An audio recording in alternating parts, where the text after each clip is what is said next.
Muito boa noite a todos. Daqui fala o Israel Abias para vocês. Nestes breves minutos ou segundos vamos falar em alguns aspectos que diferenciam o regime geral de IVA do regime de caixa. Bem, sabe-se que no regime geral, bem como no regime de caixa, lá estarão enquadrados os agentes econômicos ou sujeitos passivos cujo volume anual de negócio é superior a 350 milhões de kwanzas, isto é, o volume anual de negócio ou operações de importação. E o regime geral, conhecido como regime regra, por sinal, é o melhor regime que este imposto IVA tem. O regime de IVA de caixa, o RICA, é uma particularidade do regime geral. Portanto, sendo uma particularidade, que diferença há entre os dois? Bem, uma das formas mais fáceis de entender a diferença entre o regime de IVA, o regime geral e o regime de caixa, é voltarmos naqueles conceitos de finanças e de contabilidade que falam sobre os fluxos. Temos o fluxo econômico, temos o fluxo de tesouraria e temos o fluxo financeiro, os fluxos financeiros. Quando nós olhamos para os fluxos financeiros, estamos a nos referir simplesmente às receitas e vamos olhar para os fluxos financeiros, estamos a falar de receitas e despesas, assim está correto. E quando nos referimos aos fluxos de tesouraria, estamos a olhar propriamente para os recebimentos e pagamentos. E quando falamos dos fluxos econômicos, estamos a olhar para os custos e proveitos, não é? Em outras realidades encontramos gastos, perdas e ganhos e proveitos. Portanto, o regime geral de IVA liquida o IVA na fatura. Isso, como sabemos, a fatura é um documento comercial que evidencia uma venda a crédito, isto é, QLAP, não é? Ou mesmo uma compra a crédito. Portanto, diante deste documento, uma fatura, o fluxo que está subjacente é o fluxo econômico.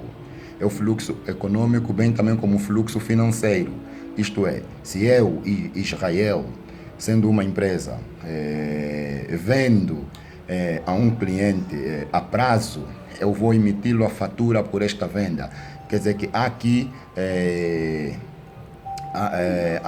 um proveito pela venda, há aqui um proveito pela venda, mas como é a crédito, quer dizer que o cliente não pagou. E o cliente, ao não pagar, não pode ser evidenciado aqui o fluxo de tesouraria. A nível de tesouraria não se verificou nenhum movimento, mas em termos de fluxos econômicos, estamos aqui a falar um proveito, não é? E também este proveito origina um recebimento que faz com que eu tenha um direito de receber diante do cliente. Portanto, este direito, esta receita é que é evidenciada em termos de demonstrações financeiras lá no balanço. Portanto, quem está no regime geral, ao emitir uma fatura ao cliente, só o facto de emitir fatura, já há a exigibilidade de liquidar o IVA, de pagar o IVA ou entregar o IVA ao Estado. Isto é, pela emissão da fatura, este regime já lhe será exigido, ou o agente econômico neste regime, pela emissão da fatura, lhe será exigido o pagamento do IVA, deverá liquidar o IVA. Portanto, aqui temos o fluxo econômico ou fluxo financeiro. Diferentemente do regime de caixa, o regime de caixa não vai liquidar o IVA na emissão da fatura, mas sim, conforme o próprio nome está a dizer, regime de caixa, está em evidência o fluxo de tesouraria, e a tesouraria só funciona ou está restrita àquilo que são os recebimentos e os pagamentos. Obviamente que uma fatura por si só não pode ser evidenciada na tesouraria, a quando do seu pagamento ou o seu recebimento, isto pelo recibo. Portanto, o regime de caixa vai liquidar o IVA quando efetivamente receber do cliente, isto é, pelos recebimentos. Então, receber o cliente na emissão do recibo que confirma o recebimento, aí sim vai liquidar o IVA. E como é que vai deduzir? Quando efetivamente tiver a pagar os fornecedores, diante dos pagamentos. Portanto, se quisermos perceber esta diferença, devemos olhar para estes componentes. Não podemos olhar para o IVA numa forma muito restrita ou numa forma muito particular. A melhor compreensão do IVA é olharmos para algumas componentes mesmo de gestão, obviamente, especificamente no campo de finanças, conforme já falei, desses fluxos, não é? E não só.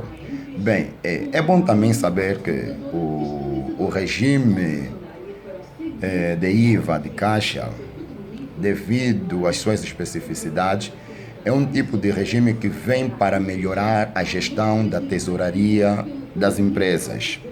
E isto porque vamos aqui também pensar naquilo que são os prazos médios, sobretudo o prazo médio de recebimento. Suponhamos que uma empresa, no regime geral, vai vender a crédito aos seus clientes e vai dar um prazo superior a 60 dias para receber dos clientes. Até porque o prazo médio de recebimento é o tempo médio que os clientes levam a pagar as suas dívidas ao fornecedor. Portanto, se deu um quilape ou um crédito de 60 dias e a obrigação em sede de IVA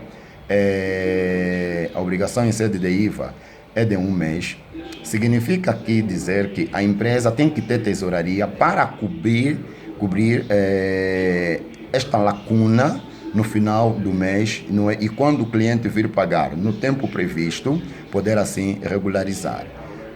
Se olharmos, não é, os setores com um prazo médio de recebimento elevado, podemos olhar para o setor da construção, porque aí os imóveis, eles dificilmente são vendidos a pronto pagamento, mas sim a crédito. Logo que este setor de construção, não é, acaba por ter um prazo de recebimento, um prazo médio de recebimento mais dilatado, mas sendo a obrigação de IVA mensal, aqui tem que existir fundo para poder sanar este déficit de tesouraria. É assim que vem o regime de caixa, que vem dizer, olha, você só paga o IVA ao Estado quando você efetivamente recebe dos seus clientes. E também só vai deduzir quando você efetivamente pagar os seus fornecedores. Portanto, esse regime de caixa funciona mesmo muito bem para aquelas empresas que se encontram num setor com um prazo médio de recebimento muito dilatado.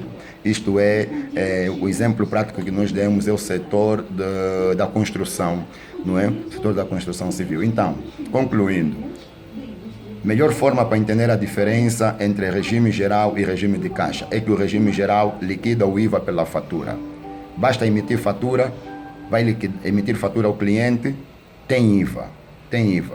E também quando receber a fatura do fornecedor, também tem aí o IVA suportado, que depois torna-se dedutível. Agora, para o regime de caixa, só vai liquidar ou entregar ou pagar o IVA ao Estado quando efetivamente receber de clientes, e só vai deduzir quando efetivamente pagar aos fornecedores. Muito obrigado.